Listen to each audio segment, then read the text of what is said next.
Muy buenos días, jóvenes. Vamos a comenzar la clase, por favor, porque como me decían ayer, tienen un examen parcial a mediodía seguramente.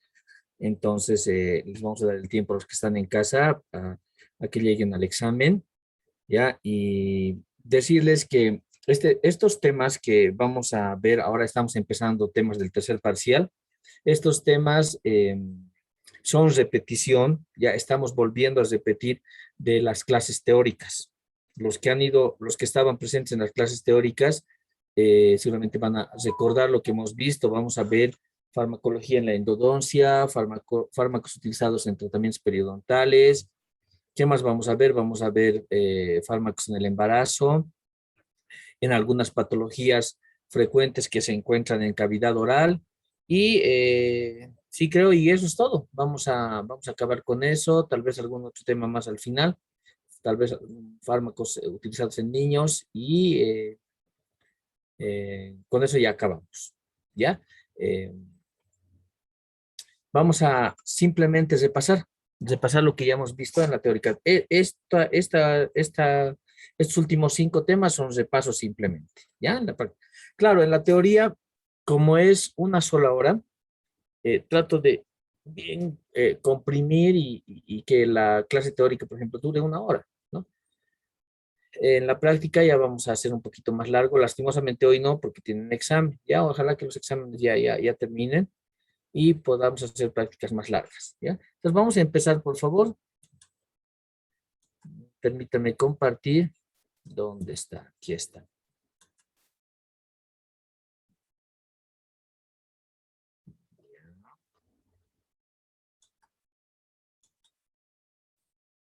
Bueno, ustedes están viendo en su materia de endodoncia, seguramente están viendo clasificación de la caries, clasificación de enfermedades pulpares, eh, han visto instrumental endodóntico y seguramente van a ver, tal vez, no sé, algunos medicamentos que se utilizan. O tal vez estos temas lo van a ver en endodoncia 2. Pero lo, el detalle es de que cuando llevan este tipo de materias, ¿ya? A veces tocan muy superficialmente la medicación sistémica. Solamente ellos ponen énfasis en la medicación tópica, o sea, los medicamentos que se utilizan dentro del conducto, ya los tratamientos.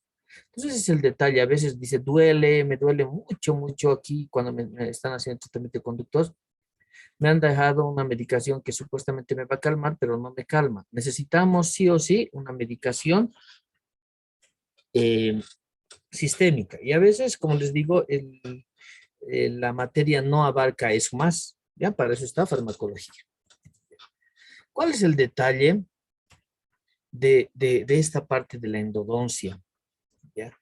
Como todo, y estamos viendo que es muy, pero muy importante, ¿ya? El conocimiento de microbiología, ¿ya? Porque si nosotros conocemos los microorganismos que están presentes en una infección, vamos a saber más o menos cuál de ellos es el que está causando y conociéndolos los vamos a atacar con los medicamentos correctos. Y en la boca tiene una característica muy importante porque es una cavidad, es una región donde se encuentran una infinidad de microorganismos. Hay algunos que viven con nosotros, no todo el tiempo, que son los llamados saprófitos, ¿no? Los que están defendiéndonos, si vale el término, de microorganismos que van a ingresar por cualquier causa a nuestro organismo y van a tratar de realizar una infección, ¿no? Van a atacar. Entonces, lo que hacen estas bacterias saprófitas que se encuentran es simplemente defendernos. ¿Ya? Entonces, cuando bajan este tipo de defensas, ¿ya? Y empiezan a agarrar momentos oportunos en que las defensas bajan, ¿ya? Y tienen acceso a lugares que son muy estériles y que no están contaminados, ¿ya? Producen infección. Uno de estos lugares, por ejemplo, estéril es la pulpa dentaria, tejidos perirradiculares. Y en este caso, cuando ingresan los microorganismos a estas zonas, van a producir enfermedades. Para el desarrollo de una infección en endodoncia, nosotros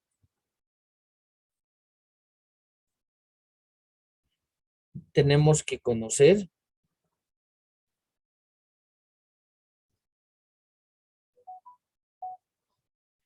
la invasión microbiana. O sea, tiene que haber sí o sí una invasión microbiana.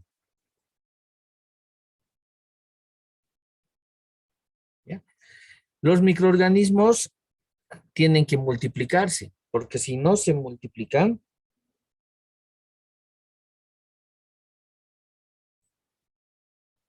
no va a haber potencia para que la infección avance. Entonces, sí o sí tiene que haber presencia de la invasión de los microorganismos. Estos tienen que multiplicarse y así se va a hacer una infección. ¿Ya? ¿Por qué vías puede ingresar la bacteria hacia la pulpa? Normalmente ingresa por una evolución natural de la caries, o sea, por una caries dental, ¿ya? Que eso es lo común.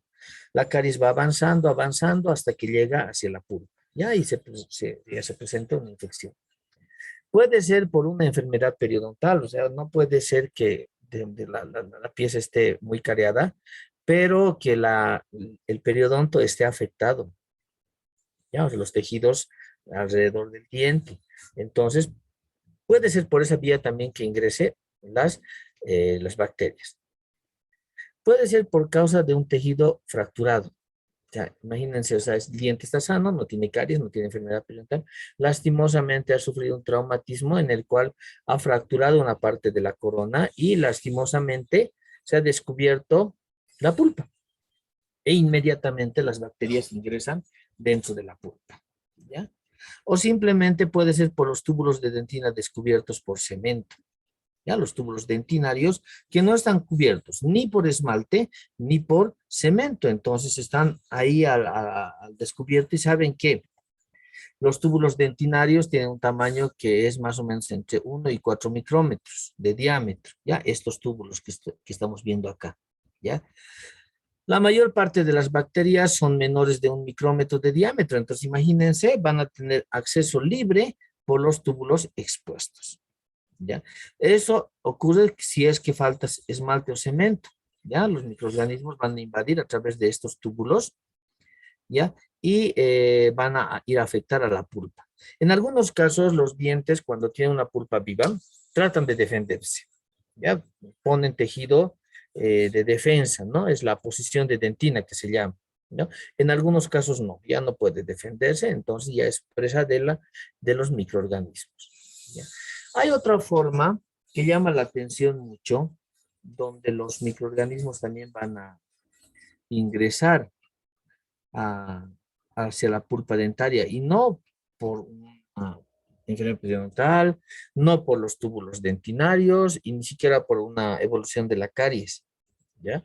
Los microorganismos ingresan por, justamente por vía sistémica, por el ápice, ¿ya? ¿Ya? Donde el cual los microorganismos pueden ser transportados en la sangre, ¿ya? A una zona de inflamación como es un diente con pulpitis, donde puede establecer una infección, ¿ya? O sea, ingresan por el ápice, por los vasos sanguíneos que ingresan dentro de la cámara pulpar. A este tipo de infección se llama anacoresis o anacorética también, ¿no? Algunos autores le llaman anacorética, vía de diseminación anacorética, pero lo que nosotros decimos es anacoresis, ¿ya? Entonces, al inicio, si es que encontramos una infección, al inicio de la colonización, siempre van a predominar bacterias facultativas, las que siempre están presentes, ¿no? Pero cuando avance el tiempo, estas bacterias facultativas van a cambiar por bacterias que generalmente no se encuentran en una infección, que son las bacterias anaerobias, ya las que no necesitan oxígeno para vivir. Y estas son más resistentes todavía, ¿no? En la actualidad, la mayor parte de estas bacterias en una infección endodóntica son anaerobias estrictas. O sea, si encontramos y si hacemos una prueba de una infección en un tratamiento endodóntico, pues vamos a encontrar que la mayoría son eh, bacterias anaerobias, ¿ya? Anaerobias estrictas todavía, ¿ya? ¿Y a qué se llaman anaerobias estrictas? Son las que más resistencia tienen todavía, ¿ya? Entonces, los fármacos que más se utilizan en tratamientos endodónticos se van a clasificar en tres grandes grupos, ¿no? Si hay una infección, vamos a utilizar sí o sí antibióticos, ¿no? Antimicrobianos. Si es que hubiese dolor o inflamación, vamos a utilizar AINES, antiinflamatorios no esteroideos, ¿ya?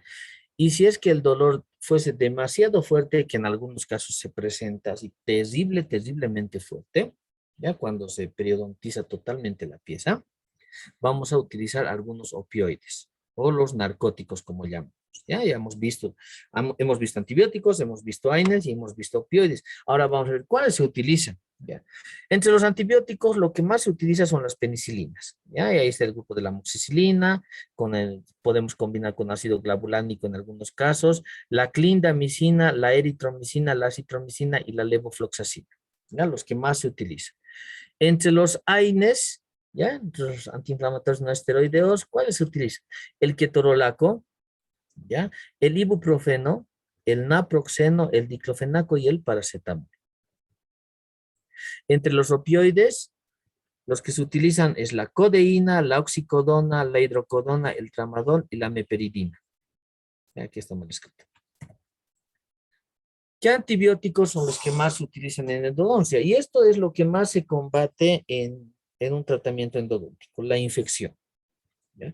Si no tratamos bien, no vamos a poder hacer un tratamiento exitoso. Pensamos nosotros que ya la pieza dentaria está en condiciones de ya acabar y de obturar, y no nos aseguramos de que esté fuera o exento de bacterias. Hacemos la obturación y podemos tener una reacción terrible. A los 5 días, una semana, ese paciente nos va a decir, se me está hinchando mi cara, doctor, y me está doliendo fuerte. No, se ha vuelto a reagudizar la infección. Entonces, las infecciones de origen endodóntico, ¿qué características tienen? Ya habíamos dicho, en boca hay una infinidad de bacterias, de tipos de bacterias, de grupos de bacterias. Entonces, la infección endodóntica va a ser de tipo polimicrobiana y mixta, ¿no? Entonces, cuando es mixta, cuando hay muchos tipos de bacteria, entonces, ¿qué es lo que nosotros tenemos que utilizar? También tenemos que utilizar un medicamento adecuado para que actúe en contra de todos esos tipos de bacterias, ¿ya? Entonces, ¿hay algún medicamento que vaya a cubrir a todas las bacterias? Lastimosamente no hay, ¿no? O sea, hay que planificar, ¿ya? ¿Qué medicamentos utilizar? A eso se llama terapéutica antibiótica. Se debe conocer el mayor y el más común número de patógenos implicados, así como la susceptibilidad de estos a cualquier medicamento. Los antibióticos se van a clasificar en antibióticos bactericidas, que son rápidos, los que van a matar, y antibióticos que reducen la rapidez de la síntesis de proteína, que son los bacteriostáticos. Estos matan.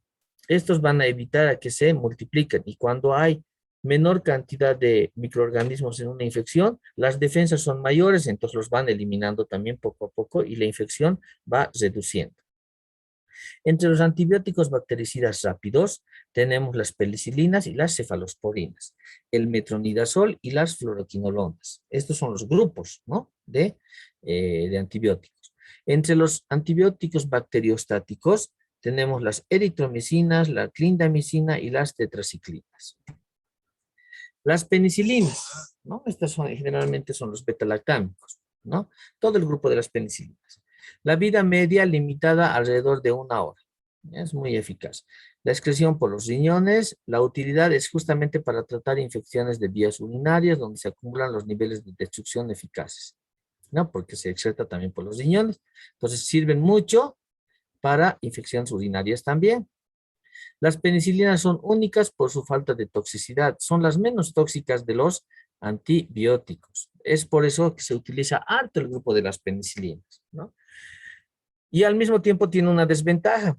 Al usarse mucho, entonces la mayor cantidad de población se vuelve eh, resistente a este grupo de medicamentos, ¿ya? Esto si el paciente no es alérgico también. La mayor parte de las alergias a los antibióticos ocurren a este grupo, al grupo de las penicilinas, ¿ya? No hay una dosis máxima de penicilina y su sobredosificación no conlleva efectos colaterales. Entonces, el índice terapéutico es alto. Ya no se ha visto intoxicación, por ejemplo, ¿ya? La amoxicilina en general se considera la penicilina de primera opción debido a que se absorbe un poco mejor por vía intestinal.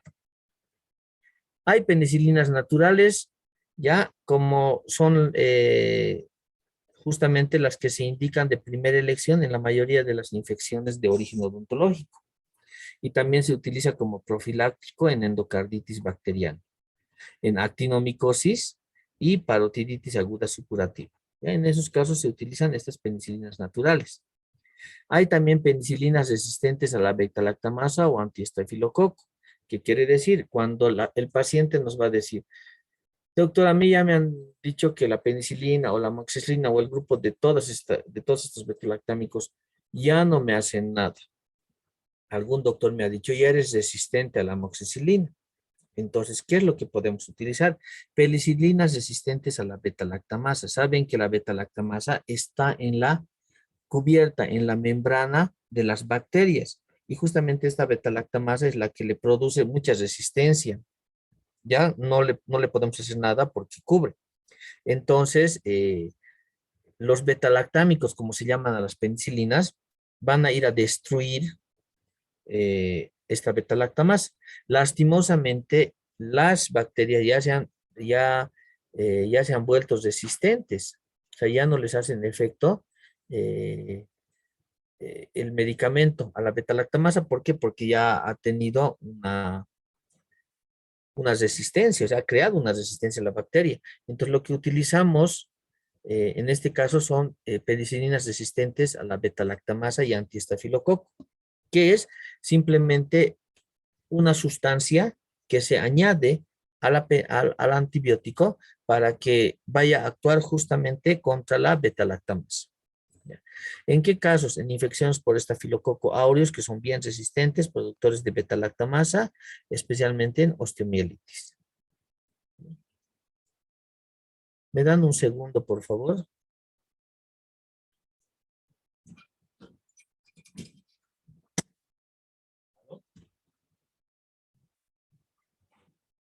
Sí, Matías.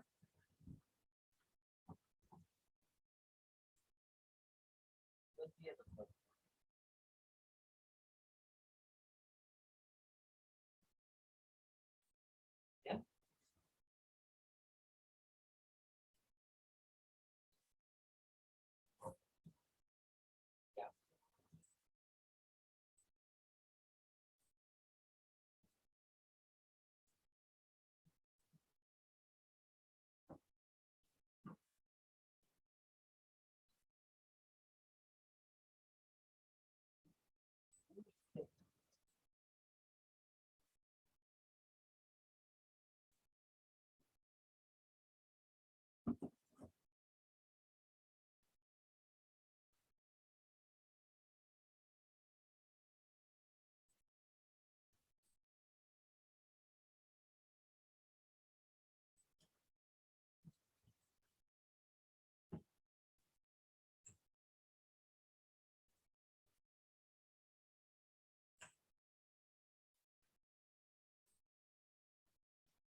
más o menos para el demostrativo, no creo que puedan conseguir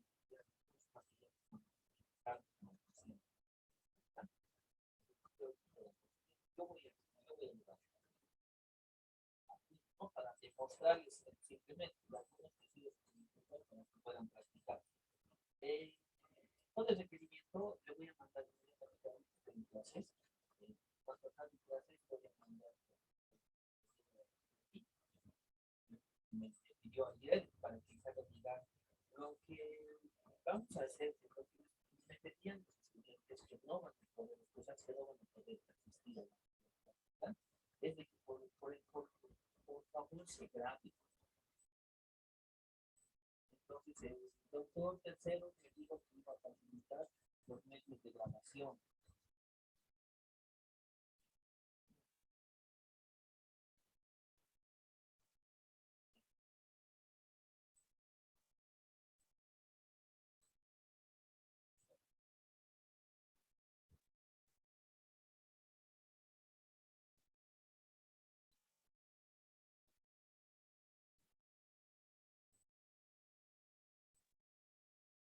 Sí.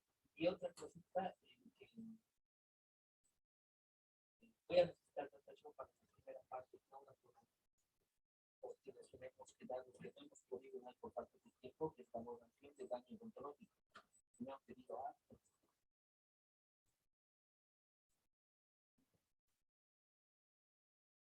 Ya, eso es únicamente. Hola,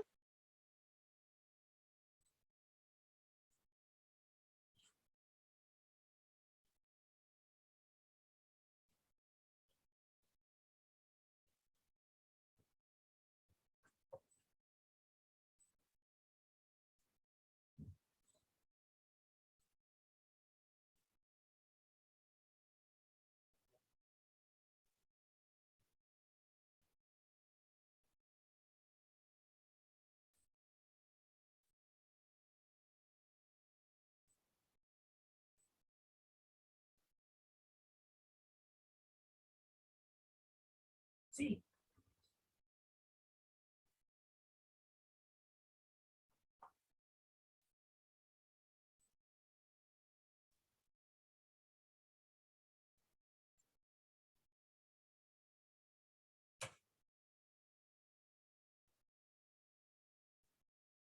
no, está bien, vamos a partir por grupos y ahí vamos a hacer la parte demostrativa cada uno y después que practiquen eso. Doctor, buenos días, no se escucha bien.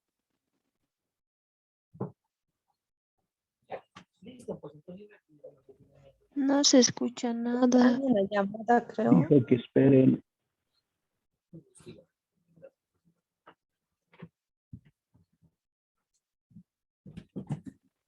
Mil disculpas, he tenido un problemita con el audio, ya, estaba hablando ahí, creo que solito, ya. ¿En qué parte íbamos? Ya. Entonces, las cefalosporinas, por ejemplo, son un grupo de antibióticos que son de primera generación, que son las de, bueno, hay cefalosporinas de primera, segunda y tercera generación. Las de primera generación son las que más se utilizan, pese a que las de tercera y cuarta generación, por ejemplo, son más avanzadas, pero tienen un espectro más limitado, como podemos ver aquí en el gráfico, ¿no? Destruyen la mayor parte de los patógenos orales, las de primera generación, entonces es la que más se utiliza, ¿ya? Y deben considerarse para utilizarse en casi todas las infecciones, ¿no? Si vemos el espectro, cefalosporinas de primera generación, por ejemplo, van a ir ante los cocos gram positivos y negativos, estreptococos y bacilos gram positivos y negativos. Entonces tenemos un espectro muy grande. Los de segunda generación son iguales que estas, pero se supone que como son de segunda generación ya son un poquito más mejorados, ¿no? Entonces van a ampliar un poquito más contra aquellos que los de primera generación no atacan, que son las enterobacterias como la estafilococcus aerógenes, la pseudomonas indógenes y el Haemophilus influenzae. ¿Ya? Este Haemophilus influenzae, por ejemplo, es un microorganismo muy resistente. Ahora, actualmente se está viendo que después de que ya han acabado los tratamientos endodónticos, se hace pruebas y sigue todavía presente en las infecciones endodónticas. ¿Ya? Los de tercera generación son más específicos. Van a ir contra bacterias gram positivas y negativas. Y los de la cuarta generación son casi parecidas a las de tercera generación. El metronidazol nosotros hemos visto como antiparasitario, pero el metronidazol por su capacidad de destruir a las bacterias también se considera un antibiótico, ¿no?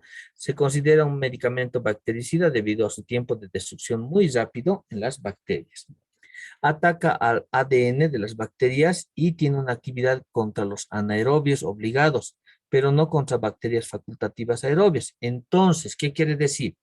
El metronidazol solamente va a ir a atacar a las bacterias anaerobias. A esas bacterias que los antibióticos normales que estamos utilizando no van a atacar. Entonces, el metronidazol tampoco va a atacar a esas otras bacterias, ¿no? A las bacterias normales que son destruidas por los antibióticos clásicos. Entonces, ¿qué quiere decir? Que sí o sí el metronidazol tiene que combinarse con otro antibiótico. Por ejemplo, la amoxicilina. Se toma una dosis de amoxicilina acompañada de una dosis de metronidazol. Pero ¿cuál es la diferencia? Que la amoxicilina tiene su espectro, por ejemplo, de 8 horas. O sea, cada 8 horas tiene que tomar una dosis. En cambio, el metronidazol tenemos que repasar que los antiparasitarios solamente se toman una vez al día. ¿Ya? Entonces, el metronidazol tomamos una vez al día y los antibióticos cada 8 horas o cada 12 horas según qué medicamento, qué antibiótico estemos tomando. Pero generalmente la combinación es con amoxicilina y metronidazol para eliminar tanto las bacterias facultativas, las normales, ¿ya? Y las bacterias anaerobias, ¿ya? Especialmente para el Helicobacter pylori causante de la famosa gastritis estomacal. Nos van a decir, no, metronidazol y un antibiótico, cualquiera sea el uso, ¿ya? Entonces, el metronidazol nunca puede usarse solito, ¿ya? Siempre tiene que combinarse con un antibiótico clásico. Clindamicina. Son ideales para infecciones endodónticas, ya que si no atraviesan la barrera hematoencefálica, penetran muy bien en los abscesos y otras zonas de circulación deficiente. Se absorbe con mucha rapidez y por completo y tiene buen espectro de actividad bactericida contra patógenos orales, entre los que se incluyen muchos anaerobios. La vida media promedio alrededor de 3 horas. Esa es la vida promedio, alrededor de 3 horas. En indicaciones, se utiliza contra bacterias gram positivas y gram negativas, en periodontitis generalizadas o agresivas, en pacientes alérgicos a las penicilinas y en profilaxis endocarditis. Esto creo que está claro, ¿no? Bacterias gram positivas y negativas. En periodontitis generalizadas agresivas, en enfermedades periodontales, muy bueno la clindamicina. Ahora les voy a explicar esto, que es muy bueno. Cuando el paciente les dice, y siempre hay que preguntar eso, ¿ya? Por si acaso usted sabe si es alérgico a la penicilina, y si el paciente les dice, sí, he ido el año pasado, hace mucho tiempo al doctor, me han dado un medicamento, me han salido unas ronchas y después he ido a consultar y me han dicho que yo soy alérgico a la penicilina, ¿ya? Si es alérgico a la penicilina, es alérgico a todo el grupo de los betalactámicos, incluyendo la amoxicilina, joven, ¿ya? Si el paciente les dice que es alérgico a la penicilina, también es alérgico a la amoxicilina. Entonces, cuidado, ojo con eso, ¿ya? Podemos tener un accidente terrible si es que le damos el medicamento al paciente, ¿ya? En ese caso, si es que les dijeran, por ejemplo, soy alérgico a la penicilina, entonces, ¿qué vamos a hacer? Podemos utilizar clindamicina. Aquí dice, en pacientes alérgicos a la penicilina, ¿se puede utilizar clindamicina? Sí, magnífico, ¿ya? Van a anotarse eso de ahora en adelante en sus cabecitas, por favor, ¿ya? También se puede utilizar en profilaxis para las endocarditis. ¿Qué es lo que pasa? O sea, yo al principio cuando estaba en pregrado no entendía, o sea, ¿qué será la endocarditis? ¿Por qué se tiene que utilizar? Y había sido lo siguiente, ¿ya? En pacientes especialmente que ya han sufrido operaciones del corazón, ¿ya? Cualquier enfermedad del corazón, inclusive en pacientes que no tienen nada. ¿Qué es lo que pasa? Cuando nosotros estamos manipulando en la boca y estamos limpiando, por ejemplo, una cavidad amplia cariosa, hay una infinidad de bacterias, muchas bacterias que están presentes. Y con la turbina, o sea, con la pieza de alta velocidad, ¿qué es lo que hacemos? Empezamos a diseminar todas esas bacterias dentro de la cavidad bucal.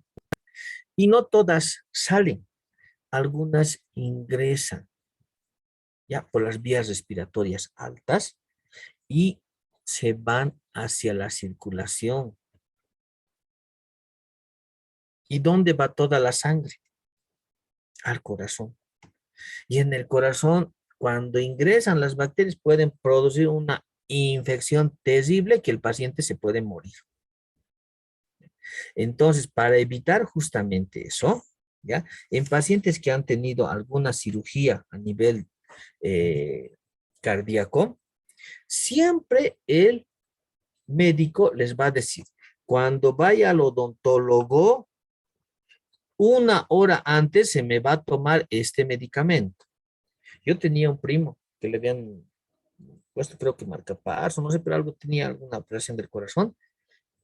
Y yo sabía, y justo vino al consultorio y le dijo, ¿no tienes alguna indicación de tu médico, de tu cardiólogo? Le dije, sí, me dice. Sí, siempre me has recomendado que cuando venga al odontólogo, me tome un medicamento. ¿Y has tomado? Sí, ya he tomado. Y saca y era un antibiótico, ¿no? Entonces me dice, ya he tomado. Aquí está. Antes de venir acá ya me he tomado, entonces no hay problema, ¿ya? Esa es una profilaxis. Es antes de, para evitar, ¿ya? La endocarditis. A eso se refería la endocarditis bacteriana que se puede producir al limpiar simplemente una pieza dentaria. ¿Ya? También se puede utilizar tetraciclinas porque son antibióticos muy buenos, ¿ya? Tiene un aspecto bactericida más amplio que todos los antibióticos. La vida media alrededor de 10 horas. Dura harto. En específico de la doxiciclina, que es de 16 horas, permitiendo la dosificación 2 veces al día solamente. Es más cómodo, ¿no? Para el paciente que va a tomar solamente eso. Su uso debe evitarse en niños y en mujeres embarazadas, siempre que sea posible, por los efectos adversos que tiene, ¿ya? Cuando la mujer embarazada o cuando está dando de lactar o en el niño pequeño damos tetraciclinas, nos va a producir esto, los dientes marrones, ¿ya? Porque justamente la tetraciclina tiene mucha apetencia por los huesos y por los dientes también. Y así van a salir nuestros niños con dientes marrones. Por eso debe evitarse la tetraciclina. Entonces, los antibióticos que más se utilizan son las penicilinas, como la penicilina G, que generalmente esta es por vía intramuscular, ¿no? 1 millón de unidades internacionales, intramuscular, una cada 12 horas por 2 días. ¿Ya? Amoxicilina de 500 miligramos, vía oral, uno cada 8 horas. Clindamicina, 150 o 300 miligramos, vía oral, uno cada 8 horas. La clindamicina es la dosis por si acaso, ¿ya? No es 500, cuidado, estén dando 500. La eritromicina, 500 miligramos, vía oral, uno cada 8 horas. El ácido glavulánico más la amoxicilina es cuando se utiliza cuando los pacientes son resistentes a la penicilina, ¿ya? Se utiliza con ácido glavulánico, que le va a ir a eliminar la beta-lactamasa de la membrana, ¿no? 500 miligramos, vía oral, uno cada 8 horas. Esto puede variar, inclusive viene hasta de 1 gramo, ¿ya? La levofloxacina de 400 miligramos, vía oral, uno cada 8 horas, ¿ya? Estos son los antibióticos que más se utilizan en endodoncia. Si es que hubiese dolor, y hay dolor, siempre se presenta dolor en los tratamientos endodónticos, especialmente cuando ya vienen infectados y nosotros en la primera sesión limpiamos, tratamos de lavar, de desinfectar, ¿ya?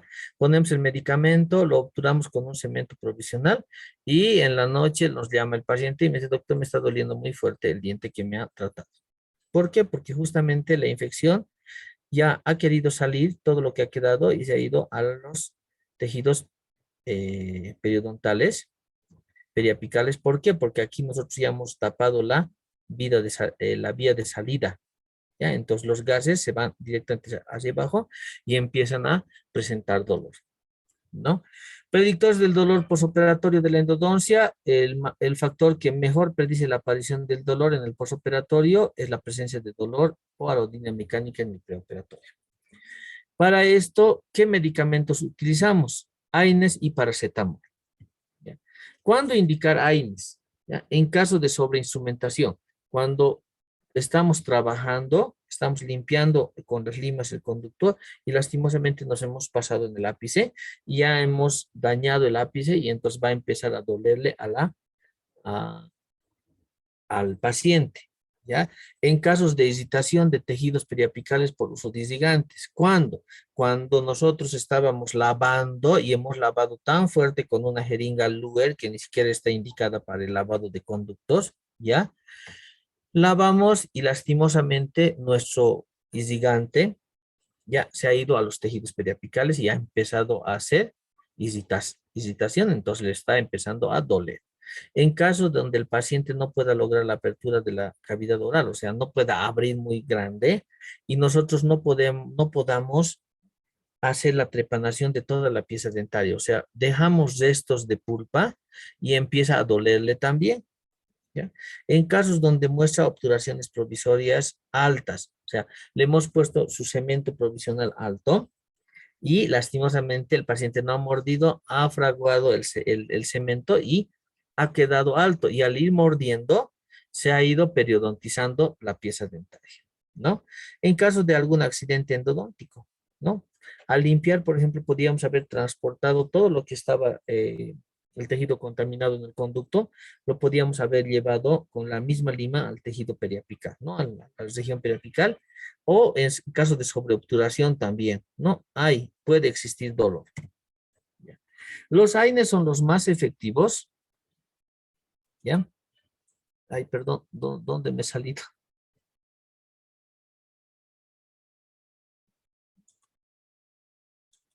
Ya. Los AINES son los más efectivos justamente para calmar este tipo de dolor, ¿no? Hay algunos en casos en que el dolor está demasiado fuerte, ¿ya? Y se tiene que combinar un AINE o un paracetamol con un opiáceo, ¿ya? Entonces aquí en el mercado farmacéutico ya hay este tipo de combinaciones, ¿no? Se incluyen que los AINES combinados con otros fármacos para el pre y post tratamiento de AINES proporcionan el control más efectivo del dolor, ¿no? Los AINES presentan diferentes efectos adversos, como por ejemplo los efectos gastrointestinales que nosotros conocemos.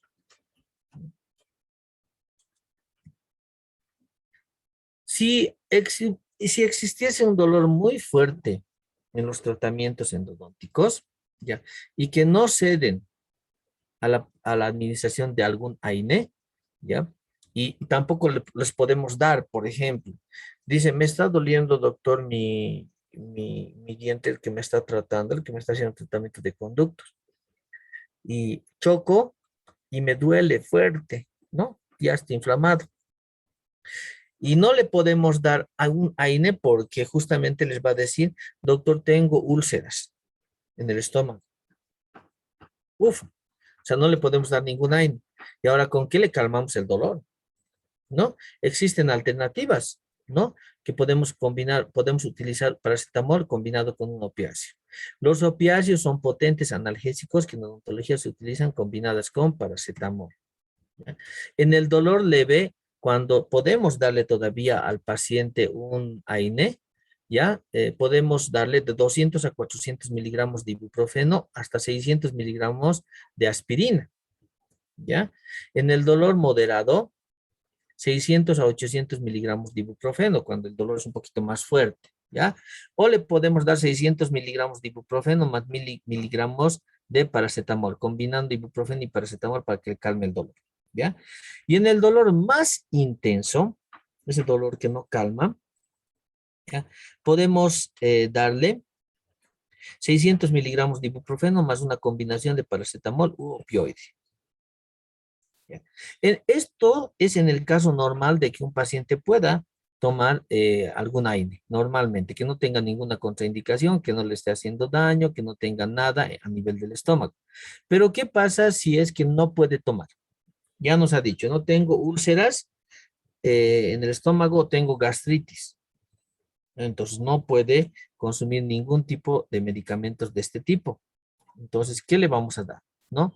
Vamos a darle la combinación justamente que hemos dicho, paracetamol combinado con un opioide. En el dolor leve ya no le damos ningún AINE, le damos el paracetamol de 650 hasta 1000 miligramos de paracetamol simplemente, ¿ya? Sabemos que le va a calmar, es un dolor leve, ¿ya? Si el dolor fuera un poquito más fuerte, ¿ya? Le damos 650 a 1000 miligramos de paracetamol combinando con un opioide equivalente a 60 miligramos de codeína. ¿Ya? La codeína, por ejemplo, es usado, comúnmente utilizado. Ya les había dicho, la codeína inclusive está en los jarabes para la tos. ¿Ya? Y en el dolor más intenso, ese dolor tan fuerte que no deja ni dormir ni nada, ¿ya? Le podemos dar 1000 miligramos de paracetamol más un opioide equivalente a 10 miligramos de oxicodona. Es un poquito más fuerte esto, la oxicodona, ¿ya?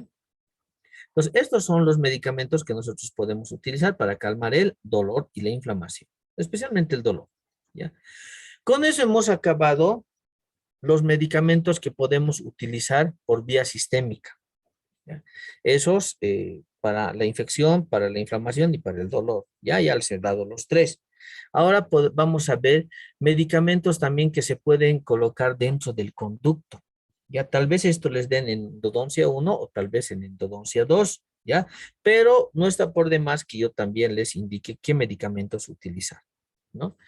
Las endodoncias requieren también un antiséptico entre cada una de las partes de preparación, o sea, entre sesión y sesión, ¿ya?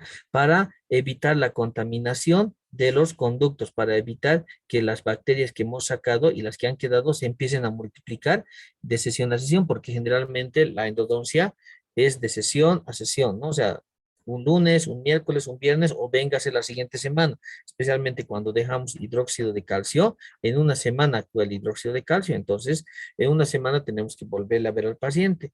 Para eso, en todo ese tiempo, las bacterias pueden multiplicarse y de nuevo abrimos en una semana y ya está de nuevo compuso, ¿no? ¿Por qué? Porque las bacterias se han multiplicado. En esos casos, nosotros deberíamos dejar medicamentos ¿para qué? Para que justamente estas bacterias no se multipliquen, ¿ya? Para tener aséptico el conducto.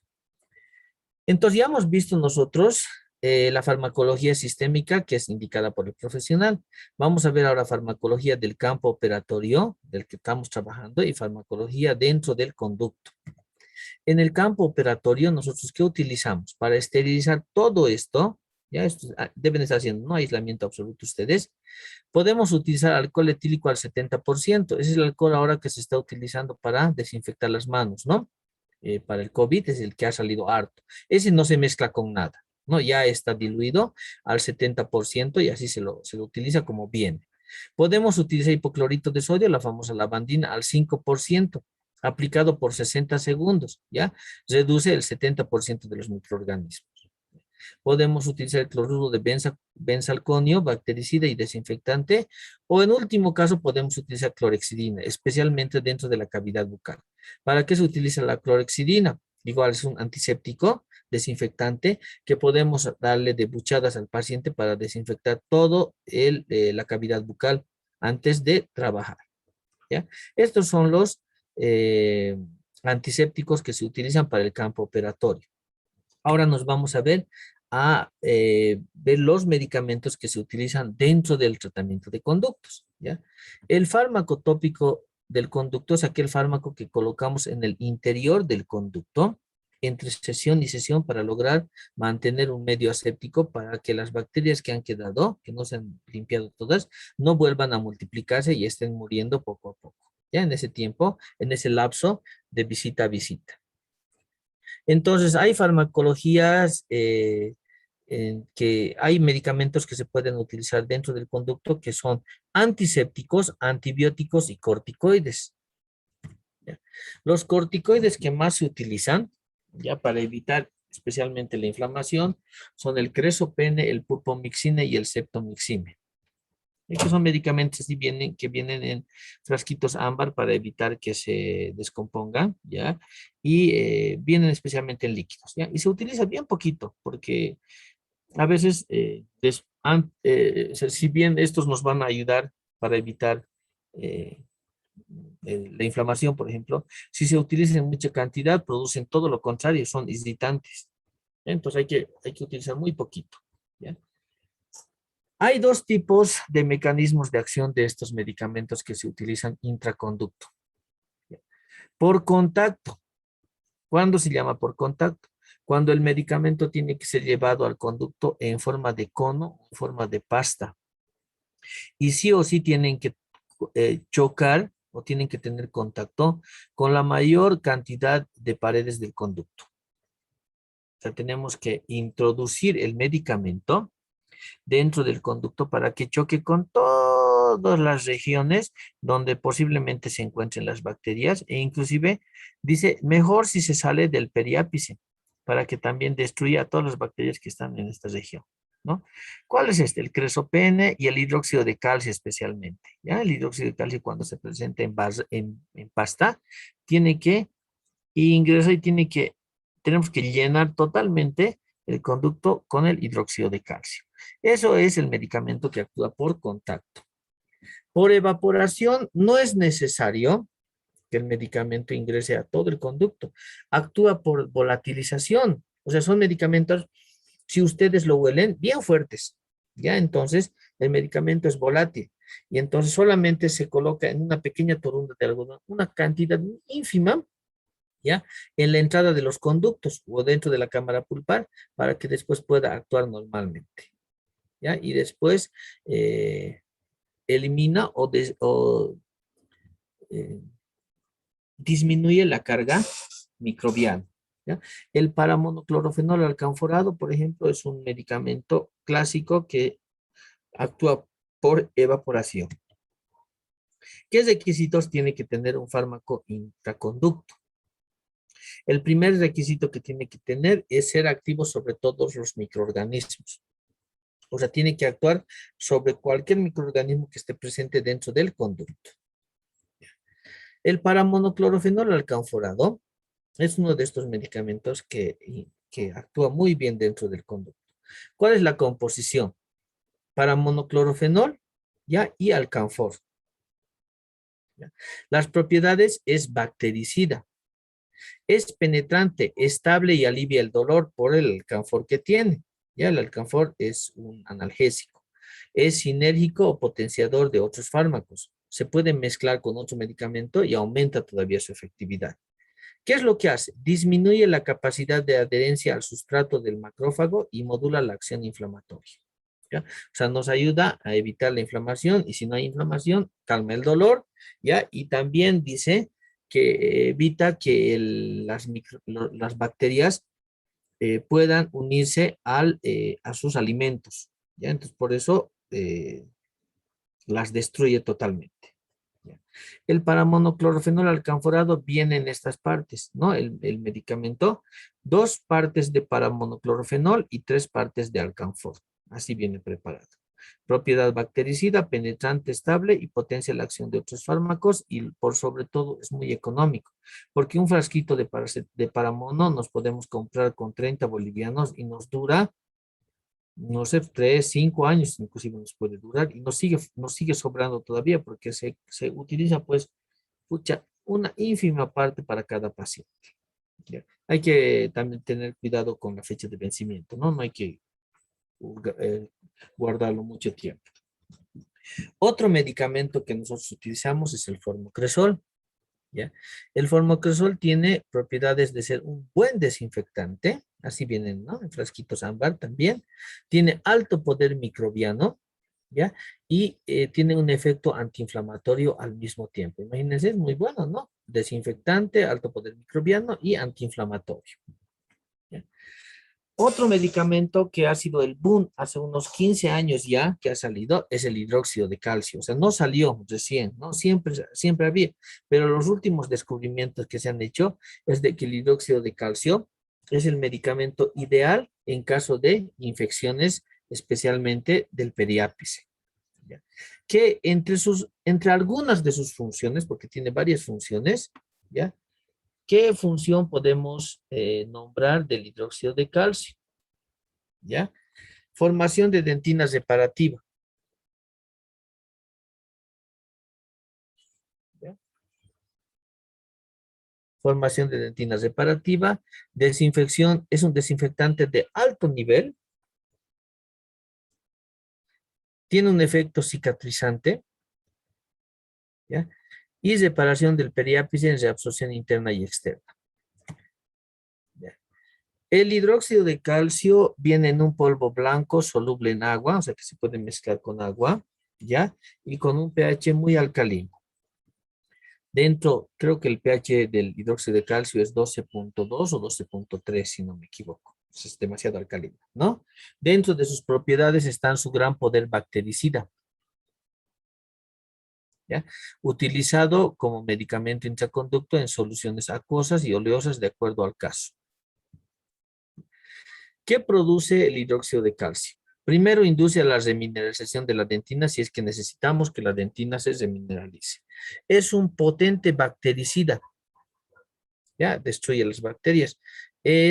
Tiene propiedad de ser antiinflamatorio y por sobre todo es un medicamento biocompatible, o sea, no irrita ningún tipo de tejido, ¿ya? No produce ningún tipo de daño en el organismo. ¿Qué requisitos necesita un fármaco para que sea utilizado dentro de un conducto? ¿Ya? Rapidez en la acción antiséptica. Tiene que actuar rápido, o sea, no podemos esperar, por ejemplo, que actúe 5 días, 7 días, a excepción del hidróxido de calcio, que dura su acción es de 7 días, no hay que esperar 7 días. Estos tienen que actuar 24, 48 horas y ya tienen que tener un efecto, ¿no? Tienen que tener capacidad de penetración, tienen que ser efectivos sobre material orgánico. ¿Qué quiere decir? Si hay sangrado o si hay pus, igualito tienen que actuar, no tienen que ser anulados por esas materias orgánicas. Y especialmente dentro de los conductos, si hay pus, si hay sangre, ¿ya? Entonces tienen que actuar. No tienen que dañar los tejidos periapicales. No deben cambiar la coloración del diente. Y uno de los medicamentos que se utilizaba mucho antes era el eugenol. ¿Ya? Era analgésico, antiséptico, antiinflamatorio inclusive. Pero ¿qué ha pasado? El eugenol empezaba a teñir al diente, entraba a los túbulos dentinarios y los volvía amarillos. Entonces el diente cuando ya estaba acabado era terriblemente amarillo o café. Entonces por eso se ha empezado a desechar el uso del eugenol. ¿Ya? Ser estable químicamente, económico y de fácil adquisición. ¿Cuáles son los antisépticos utilizados en medicación tópica? El eugenol ya les había dicho que se utilizaba antes, ahora actualmente ya no se utiliza porque justamente tiñe al diente, ¿ya? El timol, el hexaclorofenol, el cresopene, que es muy bueno, es analgésico y antibacteriano, los fármacos iodados y los compuestos de amonio cuaternario. ¿Ya? Esos son los que se utilizan en medicación tópica. También se utilizan quelantes. ¿Ya? ¿Qué son los quelantes? Son sustancias que tienen la propiedad de disolver la calcificación dentinaria. Por ejemplo, el Largal, el Ultra y el etilendiamino tetracético. ¿A qué se refiere esto? Ustedes deben estar haciendo la práctica de endodoncia y ustedes ya han debido hacer su vía de acceso, o sea, ya han debido perforar la cámara y seguramente les están enseñando a empezar a hacer el trabajo biomecánico con las limas. Se mide el conducto, se mide en la lima y si el conducto, por ejemplo, mide 20 milímetros, pues hasta 20 tengo que entrar con mi lima, ¿no? Porque tengo que hacer mi trabajo biomecánico. Y le dicen, doctor, apenas entro 15 y ya no quiere entrar. Es más o menos como si se hubiese taponado. Dice, ¿no? Como si estuviese tapado el, el diente, el conducto. Y eso pasa también en las personas, porque están trabajando en un dientecito extraído. Y en las personas también pasa eso. O sea, medimos en la radiografía y estamos queriendo trabajar y ya no entra la lima. Quiere decir que ese conductor se ha ido calcificando, ¿ya? Por diferentes razones. Entonces, para justamente eliminar este tipo de calcificaciones, utilizamos un quelante y el que más tenemos en mano es el famoso etilendiamino tetracético, que es el ETA, así se conoce, el más conocido, ¿no? Se coloca en una torundita de algodón, ¿ya? Lo más profundo posible, ¿ya? O podemos sacar con una jeringa y colocar dentro del conducto, ¿ya? ¿Para qué? Para que en 7 minutos actúe y produzca descalcificación dentinaria. Inmediatamente después de los 7 minutos tenemos que empezar a trabajar con la lima y así producir un poquito por lo menos de profundización ya de la longitud de trabajo. Para eso sirven los quelantes, ¿ya? Cuando ya no podemos acceder, cuando ya el conducto se ha calcificado totalmente, ¿no? Ahora, ¿cuál es la indicación? ¿Ya? Estamos siendo muy cuidadosos en utilizar medicación sistémica. Estamos utilizando medicación para el campo operatorio, ¿no? Para esterilizar, para desinfectar especialmente todo este campo, ¿no? Estamos utilizando medicamentos intraconductos. ¿Qué quiere decir? Que tenemos que ser muy cuidadosos con la bioseguridad. Acá, por ejemplo, nuestra doctora tiene su batita, tiene su pijama, tiene su batita desechable, tiene sus guantes, tiene su barbijo, ¿ya? Tiene sus lentes protectores, ¿ya? Porque sí o sí hay que usar, ¿ya? Adelante. Hace unos meses yo me he hecho saltar de la turbina del suctor, ha salido al desprender, al querer lavar, me ha saltado totalmente el líquido en los ojos. Tenía miedo de que me haya contagiado de COVID, ¿ya? Pero más bien no, ¿ya? Porque me ha entrado harto líquido en los ojos, o justamente por no tener mi máscara facial. Ahora ya ni siquiera se utiliza lentes, ¿no? La máscara facial. Pero ¿qué es lo que le falta a esta doctorita? Su gorro. Fíjense, mire su cabello dónde está. Y todo lo que tiene en el cabello debe estar entrando aquí a la boca del paciente. Tenemos que ser muy cuidadosos por eso, especialmente ahora con lo del COVID.